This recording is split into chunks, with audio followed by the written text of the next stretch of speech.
Welcome to Into the Blue, a weekly look behind the scenes of the Tampa Bay Lightning with reporters Gabby, Shirley, and Ben Pierce. Hello and welcome back to another episode of Into the Blue. Gabby, Shirley here alongside Ben Pierce.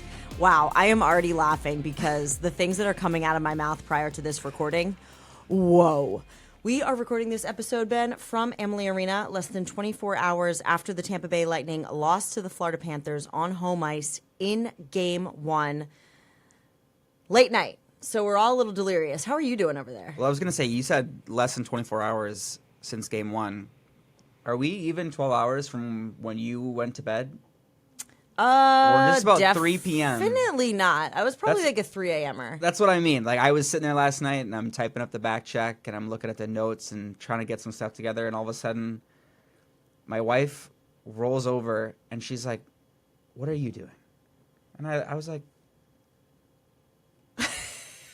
I looked at my clock. Playoffs? I'm like, because I'm thinking that, like, the whole game, I'm like, 7 p.m. start. It's probably like 11:30. We're good. No. It was like 2 a.m. Like, okay. Yeah, so we are obviously recording this episode on Wednesday. It will drop on Thursday morning.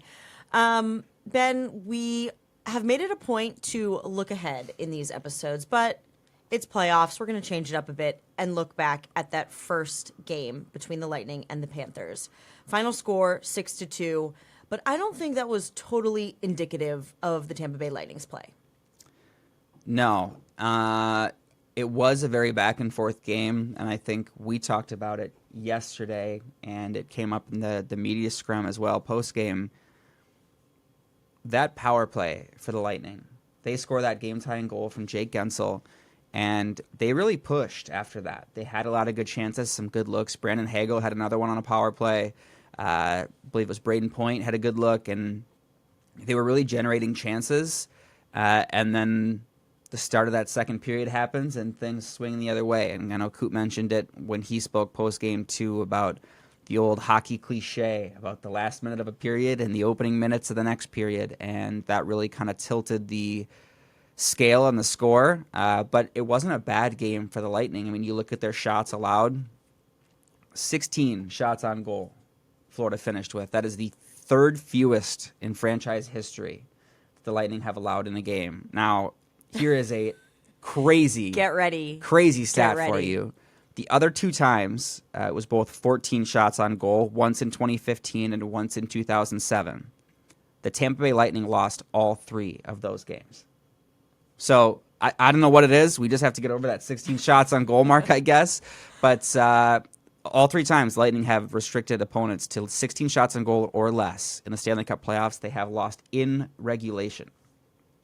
So, kind of a weird one, kind of one of those deep in the weeds game notes type stats, but that really blew my mind. I thought they played okay.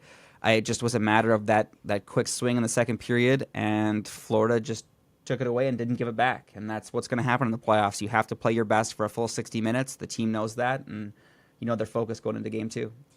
Yes, Ben, and there is a lot of talk about momentum, specifically in playoff games, and prior to the game, Ryan McDonough, I recall him saying, come down to will, want, and execution in all areas of the game. Little things are going to be the big difference here, and like I said, trying to get the momentum on your side and carry it as long as you can, and try to make it worth it too. I think you said it. The turning point was the start of that second period, where it ultimately was 3-1 Florida Panthers, and then very quickly 4-1. I, Ben, initially thought it was the end of the first where they got that goal in the final 45 seconds. Perhaps that was a little bit of a tipping point, but again, at that point, the Lightning are still only down 1 goal. And then the second period, that is when it really fell apart for them and they could not come back. John Cooper, some of his quotes. We should have had a better response coming in the second, but unfortunately we didn't. And perhaps he's talking about that second goal scored by the Panthers in the final seconds of the first. And then he said, we didn't really respond again until the third period. And by that point, it was just too far gone. Well, and that goal at the end of the first period, too, like Coop postgame mentioned how crazy that first goal was for Florida, right? Batted out in midair, 3 minutes in, you're down immediately on a goal that you see once every 20 games, maybe. Right. And he was all alone. Bennett was all alone in front of the net. But yes, he hit it out of midair. That never happens. And like 3 minutes in to game one of the playoffs, and all of a sudden you're sitting there going, how do you answer that? And the Lightning did. They had their push. They had their power play goal from Gens. That goal at the end of the first period, you don't want to call it a backbreaker because the Lightning were still in the game. They liked the way they looked outside of that one goal late. Yes. But anytime you're looking at going into the first period of a playoff game tied, you can say, okay, now let's win the next 20 minutes. Instead, all of a sudden, it's let's try to get back to tie this 20 minutes. And I know it sounds like a very minute detail, but anytime you're tied, anything can happen. It's tough when you have to get multiple goals to take a lead. It just is, especially this time of year when goals are harder to come by. So I do think that goal was kind of unfortunate. I mean, quite frankly, it was unfortunate at the end of the first period. Now, the good news for the Tampa Bay Lightning, as many people said post-game, it's a 7-game series. It's only game 1. And for anybody out there that's panicking, something that I didn't want to share yesterday because I didn't want to jinx it before the game was over, but Game 1s in the Stanley Cup playoffs are the worst game in franchise history overall. It is the only game that the Tampa Bay Lightning don't have a winning record in all time in a 7-game series. So, with that being said, Game 2 is one of their better games, and maybe we can flip the script there to Game 2, what's coming next. But they've been very, very good in Game 2. They're 24-14 all time, including 13-7 on home ice. Now, here's the fun one. When they trail 1-0 in a series, they are 8-4 in Game 2 on home ice. So there is hope. You don't have to panic. Don't freak out. The guys are focused. They're ready to go. And history's on their side when it comes to that in the fine numbers. So hopefully we see that here tomorrow night. When you're listening to this, it'll be game day. Game 2, once again, at Amalie Arena. Start time, a bit more normal, Ben? Correct me if I'm wrong. 6:30? 6:30. I think we're both excited for that. Yes, 6:30 as opposed to technically an 8:48 puck drop. It was a late one. But Game 2, right? We could go in a million different directions here. Pick some things that the Lightning did well in Game 1. Pick some things they need to improve on. Looking at my notes here, Ben, maybe we should start with another hot topic that the Tampa Bay Lightning did not succeed in doing well in Game 1, the penalty kill.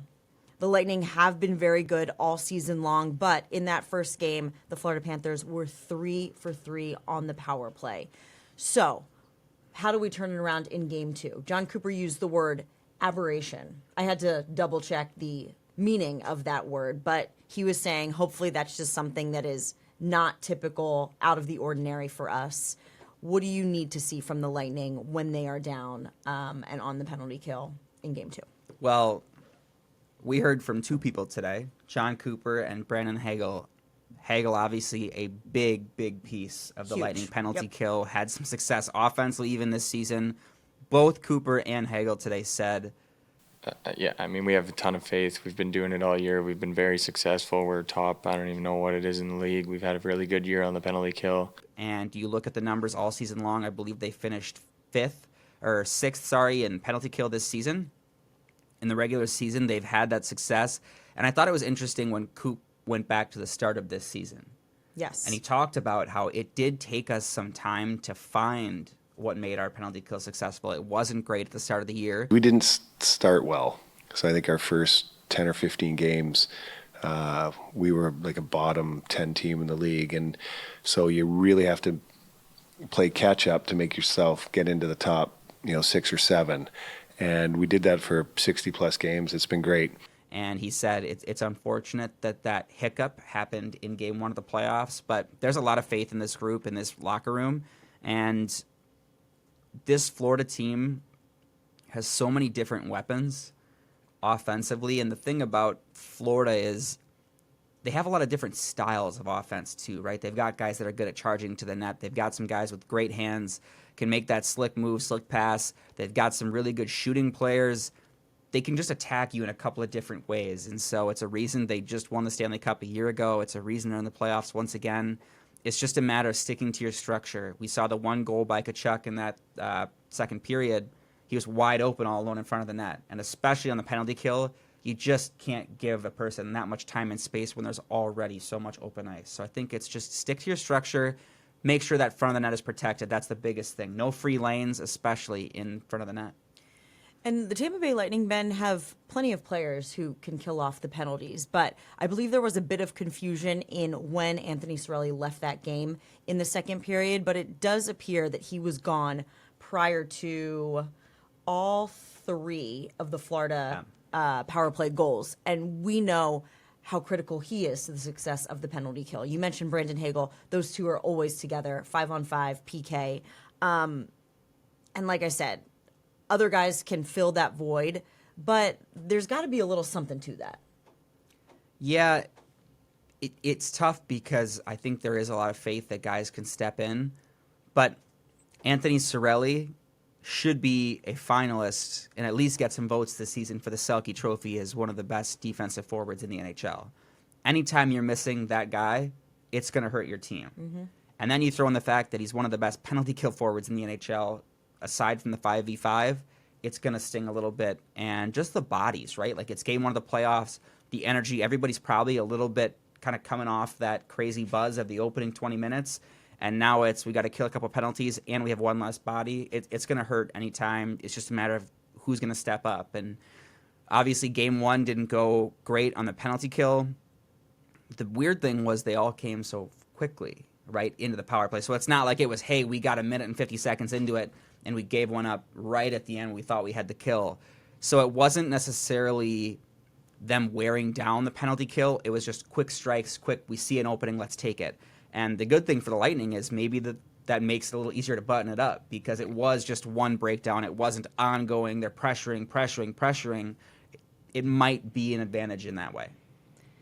Shall we go to other things we want to see in Game 2? Or a good segue would be jumping right into the status of Anthony Cirelli. What do you think? Well, I think Game 2, like the guys have said it, they like parts of their game they didn't like others. It's the time of year where every single day you're not playing, you're assessing what went well, what didn't, and that's all they've been doing today. I think The biggest thing we should mention is today we weren't sure what was going to happen on a practice perspective and did not have a full practice, had an optional skate this morning. There were some guys on the ice, and I think Coop's response about the weird start time, like we talked about, and just giving guys some time, maybe it gives them a little bit of a reset ahead of Game 2. But I think, especially with that, it never hurts to get that extra day's rest, and you look at the injury, and we'll see what happens there. So maybe we can talk about Shirley a little bit. Update on injuries. We don't have that much, Ben, but Anthony Cirelli, 6:21 of total ice time in Game 1. We did not see him for the final 16 minutes and 30 seconds of the second period, as well as the entirety of the third period. John Cooper was asked about it on Wednesday afternoon. Do you have an update on Anthony Cirelli? And the response was nothing more than a shake of the head, implying, no, I have no update for you. Ben, I mean, maybe we should just start by talking about, once again, the importance of Anthony Cirelli, second line center, huge 5-on-5, him and Brandon Hagel, dynamic duo, PK. I mean, he is crucial to the success for the Tampa Bay Lightning in this series. For sure. And we just talked about Florida having all these different weapons. It's a big piece that you're taking out of your lineup that now all of a sudden everybody gets slotted maybe one spot higher. Right. And this team has said we believe everybody in this locker room can contribute. But when you're missing a guy who was top 6 in scoring, who just had a career year just short of 60 points, that's going to hurt. And I think we saw some different combinations down the stretch when Cirelli was gone. I'll be intrigued to see if he doesn't play what the lineup looks like, mostly because Mitchell Chaffee hasn't played since taking that hit from Jesse Puljujarvi in that final game or second to last game of the regular season against Florida. So he's been skating. We saw him practice again today in the optional. That's a great sign. But it's just you never really know for sure what the options are. Obviously, Cam Atkinson is also an option here. We'll see if they stick with the 11-7, 12-6. You just don't know. But it's a big hole to fill. Mm-hmm. And the nice thing for the Lightning is they've got Nick Paul, who has kind of been between that second forward group and third forward group all year long. So they have an NHL-ready, capable center if they need one there for that second line. Second line. We'll call it that for now. But it's a tough spot to fill because Shirley has been so good offensively and maybe more importantly defensively this season. But no word on if he will or will not play in game 2. So I'm just going to go with he's banged up, but he's getting in there and he's going to do what he can. Right, Ben? TBD. We shall see. TBD. One other injury note, Eric Chernak took a big hit into the boards. I believe it was Verhaeghe that had that hit on him down there in the corner. He left late in the first period, but he did return for the start of the second period. So we presume he will be good to go for game 2. Yeah, and I mean, another piece, right? You talk about the defense. Everybody loves to talk about one of the best defensemen in the NHL, and Victor Hedman. And Max got a lot of love, deservedly so, this year for what he's done. But Chernak's another big piece for this group. And you don't want to have anybody go down this time of year, but especially in that top cluster of guys who just munch a lot of minutes at the blue line. They make the hard play. They're hitting, they're blocking shots, being in the right spots. That would be big. So it was good to see him come back, and hopefully we do see him again tomorrow night. We're going to move on to our Blue Line segment where we have more questions that are applicable to what's going on in this first round series between the Lightning and the Panthers. As always, you can leave us your questions on X. That's where we usually ask for them. Or you can call us, 813-301-6749. To get out ahead of it, we have been doing an excellent job, if I do say so myself, getting you those autographed pucks for anyone that wins. But if you have not received your puck yet, it's busy around here. So not an excuse, but we will be getting it to you soon. Okay, got to lead with that because I had a question from one of our listeners on when he's going to get his autographed puck. It's coming. Our first one, Ben, this one is from Adam Sandler. Not the Adam Sandler, but a Adam Sandler. Why did Florida have 20 more hits in game 1? Final hits, 48 for the Panthers, 28 for the Tampa Bay Lightning. Yes, a difference of 20. This was, I thought actually a pretty interesting topic, Ben. I guess I will give you my take just on the background for all of our listeners who may or may not have known this, because I think it cleared a few things up for me. That in the regular season, 82 games, Florida first in the NHL in hits with 2,446. That's almost 30 per 60 minutes. Tampa Bay Lightning, 29th in the NHL in hits with 1,443. So a difference of more than 1,000 hits there. That's about 17 and a half hits per 60 minutes. So I would say right there, Ben, it's a bit of a stylistic difference. Also to note, AJ Greer led the Panthers in hits in the regular season. He did not even play in game 1. But the difference, playoff hockey, it's going to be more physical. So perhaps it wasn't necessarily a surprise to players, because when we asked them about it, it seemed like it didn't even register to them that the hits looked a bit lopsided at the end of the game.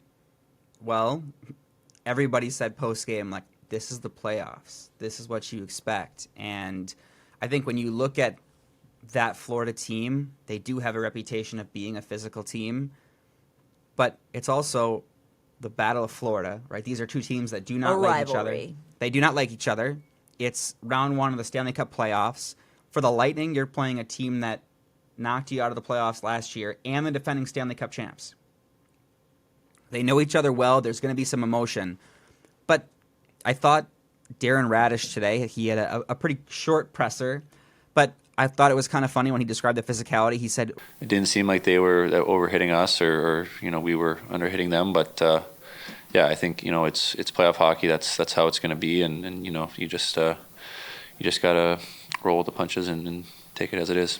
We talked about Mitchell Chaffee. Obviously, did not play in Game 1, and that's a guy who was in the top 50 this year for hits per 60.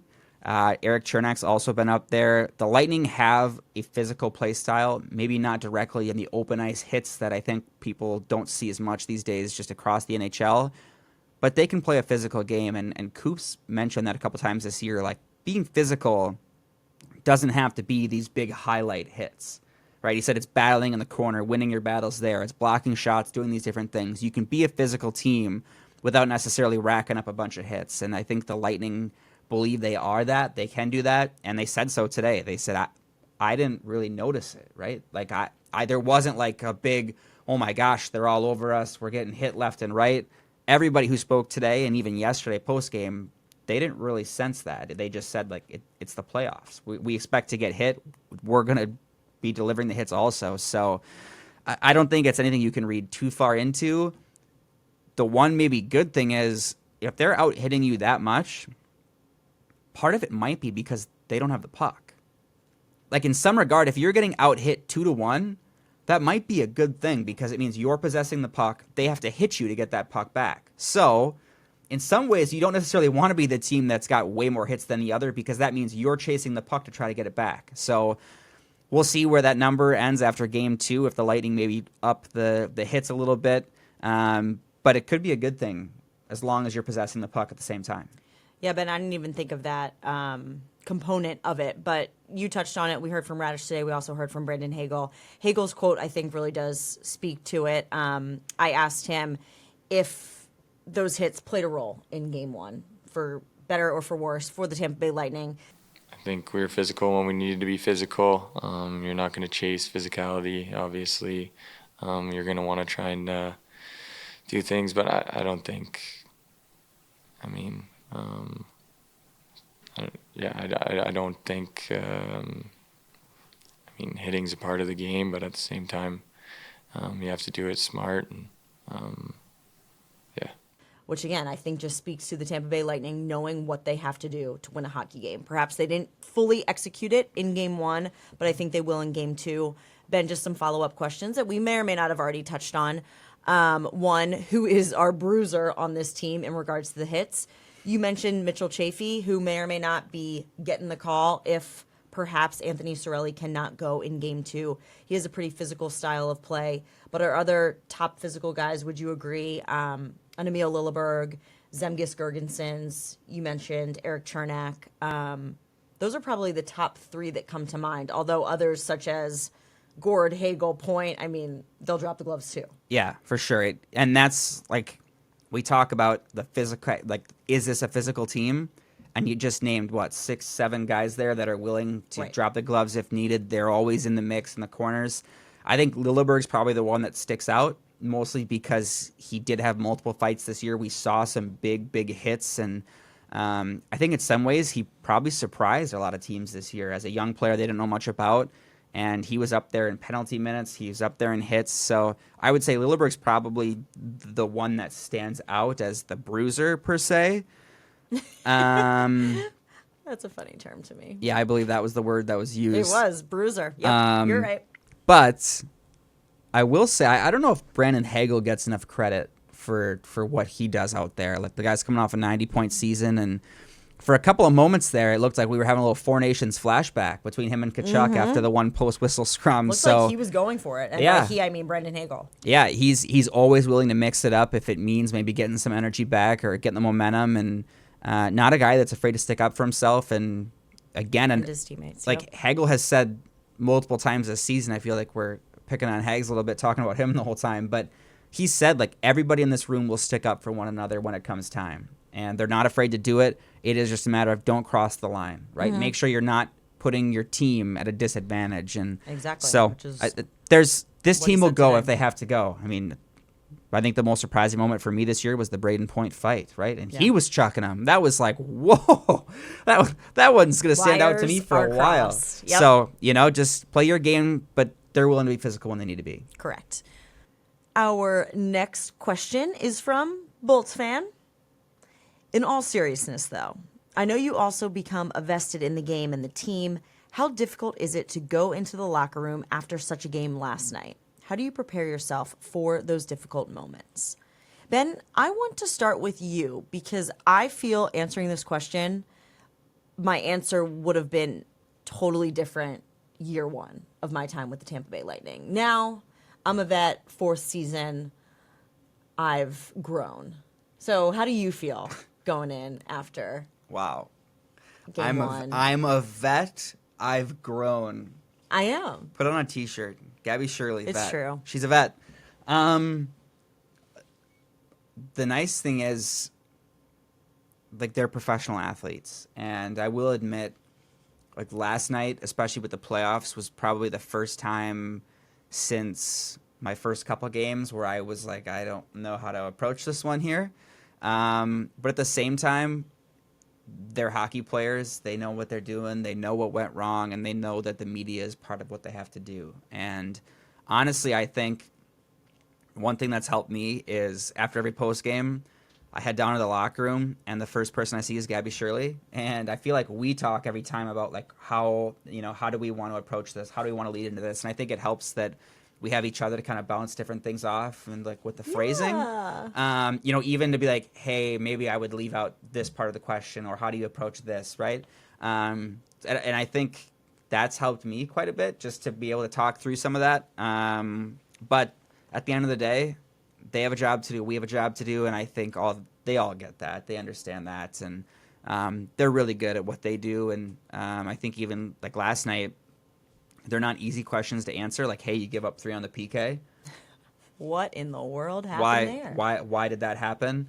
But they're all very intelligent. They like their hockey minds, and sometimes the hockey just kind of takes over, and you hear them explain it, and you're like, I would have never expected that answer for something that maybe isn't fun to talk about. But they're pros, and they're normally pretty good. But I will admit it helps to bounce things off Gabby Shirley before walking in the locker room. Oh, Ben, that's so nice to hear. Yeah, I feel the same way. And that was a great answer. I feel that's also what I would say in year 4 right now. Bolts fan, I feel like my first season, like I would be, I don't know if too empathetic is the correct phrasing, because as you just said, Ben, they're professional athletes. They handle it pretty well. But I would just build it up in my mind of, oh my gosh, if I was standing in their shoes, I would be really upset. I would be really mad. I would not want to answer X, Y, or Z. And then I would get in there, Ben, and the questions start coming and the answers, and it's like, oh, okay. Like, we're all good here. It's one game. And I feel that that's even apparent in playoffs. It's game 1. It's a series for a reason. So, yeah, it's not fun. But if you phrase your question perhaps and take that empathetic approach of what would I like to be asked, and just keep it, I guess I would say, open-ended. That's kind of the name of my game, because Bolts fan, as you know, Ben and I both work for the Tampa Bay Lightning, so we do have it easy in the sense that we're not really trying to ask the hard questions to get a controversial answer or something that's dramatic. So when it's a loss, tough game, playoff game, I honestly really go with, hey, biggest takeaway. Hey, it was 2-1 after the first period. It kind of got away from you in the second. What was the turning point? Like, give them, throw them a softball, see where they go, and then that leads other reporters who don't have to be as delicate, then they can kind of hone in on different elements. But even that, too, like you mentioned last night, I think your first question to Hedman was, what's your takeaway from today? And what's one of the first things they teach you when you go to school for journalism is do not ask yes or no questions, ask open-ended questions so that you're not telling the story, it's the person you're talking to sharing their true feelings. And sometimes when you start with like a very basic question, you might be surprised where the player takes it. And then all of a sudden it might shed light that you would have never got if you said, in my opinion, I thought X, Y, Z. Did you see that? A lot of times that's when you get the, I don't think so. Ben, yeah, that's a really great point. Because, right, the score 6-2, like we said, didn't really do the game justice. If I walk in there, first question, a really, really tough game for you guys. How do you handle it? And right off the bat, they might say, well, I really liked our entire first period. Then they're kind of on the defensive, and you're not really going to get something honest or how they actually felt, because they're feeling like they need to stand up for themselves and their team. We could go down a whole rabbit hole of this and journalistic habits and all of that. But Journalism 101 with Gabby Shirley. I am definitely not the expert, but Bolts fan, I have learned a lot over 4 seasons with the Tampa Bay Lightning, and I'm still learning. So really liked your question. Thank you for allowing us to probably go a little off the rails on it. But going in there after game 1, never enjoyable, but it's never as bad as, personally, I build it up in my mind. All right. Good answer. Great. Thanks. Okay. Professor? Plus Dr. minus segment. Plus minus segment. Ben, why don't you start? Give us your plus of the week. Okay, so this is going to be a little bit of a whirlwind, and I apologize for getting a little emotional in the craziest time of the year. But oh my gosh, what? yesterday, I was preparing for my first game in the Stanley Cup playoffs, and Facebook still exists, by the way. What? I got a No. notification from my phone, which I don't ever get, but it was, you have a memory from 8 years ago. Would you like to see it? And I was thinking, like, 8 years ago, I was 20. I was like, oh, no. Like, what? I didn't know if I wanted to see it.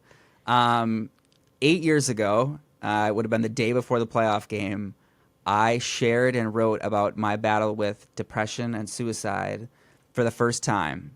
And it kind of blew up back home and around Wisconsin. And, like, I was thinking in that moment, like, when I saw the notification, I completely caught me off guard. But it was, like, 8 years ago today, I was talking about how hard it was for me to exist. And 8 years from that day, I'm living my absolute dream, working in the NHL for my first Stanley Cup playoff game. And it was such a moment of, like, how did you end up here? And it's just like I feel very blessed to be where I am, to work for the Tampa Bay Lightning. And I think it was just another reminder, like, on your worst day, like, there are better days out there. And I would have never seen this coming, you know, when I was sitting there at the lowest point in my life. So great family, great support system, fantastic wife. Way to go, Malls. And I love my job. So it's a long time coming, but I was like, what are the odds that the timing of that would line up? So it was a very nice reminder that, you know, there are better days ahead, even when you might not think so. So if you're out there struggling, if you know somebody who is, just keep pushing on, because there's stuff out there for you. Well, first of all, Sorry. when you have a plus like that, you got to make me go first, because I could never follow up with anything. No, you got it. You got it. I sat on like, oh, here we go. More importantly, thank you for sharing and for being brave enough to share, because, yes, I feel that people deal with those things often and sometimes feel alone. So that was really nice. There's probably people out there that are like, I just can't believe he said something that made sense for once. They're going to be like, wow, that's a nice change. Not true. That was a wonderful plus. All right. Let's hear yours. My plus, got to get out my little notes, because I wanted to Oh, give wow. some credit. We're all in without here. just saying I thought it was awesome. But lots of hype, obviously, Ben, around game one. It finally arrived on Tuesday, finally. And I loved everything. I feel like we touched on this last week, just about our organization, how great this Tampa Bay Lightning organization is, and we were excited for the start of playoffs. But it finally arrived, and I just loved everything around it, from how the arena looked to the in-game presentation to we could go on and on and on. But Ben, the one video, and I posted it on X. You can find it on my X, Tampa Bay Lightning X. We did a ton of like pump up pieces, and our video team always does a fantastic job. But the one that I loved, I'd heard them talking about it, and I finally got to see the finished product. It was titled The Formula, and it starred our very own Paul Kennedy, who is the host for the FanDuel shows, and is just a wonderful individual, so knowledgeable about the Tampa Bay Lightning, really all things, like literally all things, and has been around for so long, Ben, and cares so much, and just a great guy. So I've learned a lot from him in my time here, but he was the star of this piece called The Formula, put together, again, by our video team. And it just made so much sense because, as I said, he knows everything. Ben, you can chime in here. How many times do you get a random text from Paul Kennedy about some random topic? Either he's sending you an article on it or he's sharing something that you think maybe he had to research for 10 days, but it probably just flashed across his mind and he thought you would like to hear it. Yeah, we talk about like my initiation to the Tampa Bay Lightning, and I will say the first text I got from Paul Kennedy was like, in case you didn't know, on this day in 1994, so-and-so had At 2 shots noon. on goal and 2 penalty minutes to become the first player in Tampa Bay Lightning history to have multiple shots on goal and multiple penalty minutes. And I was like, that is not one I would have dug up. And I was sitting there laughing, and I'm like, I wonder how many of these stats this guy knows. And I think my favorite part about the videos, which were phenomenal, they were unreal, was they shot it in like a library setting. Yes. And I was thinking, I'm like, what are the odds that that's Paul Kennedy's like home library? Because I don't know how many books the guy owns, but I'll bet you there's a lot of books, because that guy is a walking encyclopedia of Tampa Bay Lightning. See, Ben, yes, you just added to my point that the video matched Paul Kennedy so perfectly. So my plus is the video and the production of the video, but the background was that Paul Kennedy was the star. It was actually shot at Hotel Haya in Ybor. Okay. So not in his house, but yes, it was just so perfectly matched. On brand. Video team had to thrift some items, and those items were the desk he was sitting at as well as the lamp. So I had heard about them in their game day suits running to the thrift shop looking for different things. How should they buy it? How do they transport it? Like, it was a full-on production. 4 members of the video team were involved in that: a Gabe, a Mikey, a John, and a Raf. And I talked to Gabe Marte, the leader of them all, and he said he was most proud of the discussions that surrounded this piece and how it really just came to fruition. So again, them thrifting pieces. I learned that the script was actually written by Michael O'Halloran prior to the start of this season. It was supposed to be kind of setting the tone, and then hurricanes. So they shelved it and went back to it. And again, it was just so fitting. And I watched it a few times, Ben, and I can't get enough of it. So that is my plus of the week. That one I just thought was above the rest, and what they do day in and day out is always phenomenal. So I think that's saying a lot. It's a great plus. I know we're biased, but they're the best in the biz for sure. Mm-hmm. They're the best.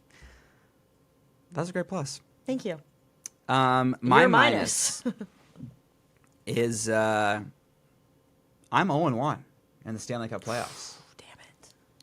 So as a rookie, I am winless in the Stanley Cup playoffs. Yeah. And if you ask anybody that watched me growing up playing hockey, that should be no surprise. But yeah, even in the press box, I couldn't comb together a win in my first game. So it would have been nice to be batting 1,000. Instead, we're batting 0. So hoping to even the series here in Game 2 and improve my personal record as well. But unbelievable experience for me, Game 1, getting to experience it. But my minus is that I did not bring the good luck with me in year 1. So hopefully we can turn that around here the rest of the series. Yeah, I could also just jump on that and say I did something wrong on Tuesday I'll take the blame. Not contribute. But yes, Ben, there were so many positives that kind of turned just like a little bit sour because we didn't win Game 1. But I guess personally, but still related to hockey, I would just say my minus, to sum it up in one word: procrastination. We had our last game of the regular season on a Thursday. I think everyone would have bet their life savings on us playing on Easter Sunday. And then we didn't play on Tuesday we didn't play until Tuesday. So Ben, there were a couple days there where I really should have just locked in and I should have had scripts written prior to game time Tuesday. And somehow I felt like I was always doing something, but I didn't actually get down to the nitty-gritty of it. So Tuesday I was just on edge the whole day because I felt like there was not enough time, but yet I had 4 days of time. I don't know how it happened. Like I said, I wasn't sleeping, but I felt like there was still so many more things I could have done. So that was my minus. The build-up, I didn't execute. Too busy building your Easter basket or what? I mean, I did celebrate Easter. Well, okay, with or without peeps? I do not like peeps. That's the right answer. That's the only answer. So, okay, we're on the same page. That's okay. That's good. Yeah, Sunday was like a true day off for the Tampa Bay Lightning, so I celebrated Easter, but even so, I was still working on stuff Sunday night. I feel like I dropped the ball. Well, hopefully you have months left of procrastination as the Tampa Bay Lightning continue their playoff run. Yeah, but I like the every other day game. I feel For like sure. there's no time to think about, you just got to get into it. So I'm already doing better, but I can't wait for your plus next week to be how prepared you were. that's too predictable. It will not be my plus. Okay. Okay. I feel like we're rambling. Fourth and final segment, the question corner. Okay. Ben, we kind of messed up based on us saying that we pretty much thought we were going to play on Sunday. The old question was, how many goals will the Lightning score in the first 2 playoff games? Us assuming that come Wednesday we would have 2 games under our belt. Well, we only have 1. So we are going to name a winner next week after game 2. After we played 2 games. As we 2 promised. games. So We're also going to do a second question because why not? But Ben, why don't you read us the rules and regs? Do you have them pulled up? always. Oh, he does. Each Thursday morning during the 2024-2025 Tampa Bay Lightning regular season, as the Into the Blue podcast is released, we're giving you a chance to win an autographed puck from a Lightning player. During the show, we will pose a statistical question related to the subsequent week's upcoming games, and you will have until Sunday night of that week to get your guess in as to what the correct answer will be. You can respond to our post on X from the Bolts Radio account or email radio@tampabaylightning.com. We will pick one winner at random from all correct entries. No purchase or payment is necessary, and restrictions will apply. You can visit tampabaylightning.com/intothebluerules for full rules, prize description, odds, and other info, and that is void where prohibited. Why don't you hit us with a new question? Okay. My computer died. You're just killing it today, Gab. Our question for this week, we would like to know, how many power play goals will the Tampa Bay Lightning score in Game 4 of this first-round series against the Florida Panthers? Got one the other night, as we mentioned, Jake Gensel here in Game 1. Let's go. Will that continue? How many power play goals do you expect the Lightning to score in Game 4 against the Florida Panthers? That's good. I like it. Are you making a prediction? I don't think so. I don't want to jinx it. Okay. I don't want to jinx it. We won't jinx it. Any final thoughts? I think that was a good podcast. We'll find out, right? Poor Yeah. Steve has to go back and clip through all of our mistakes, so we appreciate him. Okay, don't lie to our listeners. We made 0 mistakes. Never. Well, that we know of right now. Yeah, right. So, cool. No, it was a fantastic week. Hopefully we can have some more wins when we talk again next week. Yeah, I can't wait. More wins coming. Bye. Follow the Lightning Audio Network on social media @Bolts Radio. And don't forget to hit subscribe in your favorite podcast app so you never miss an episode of Into the Blue.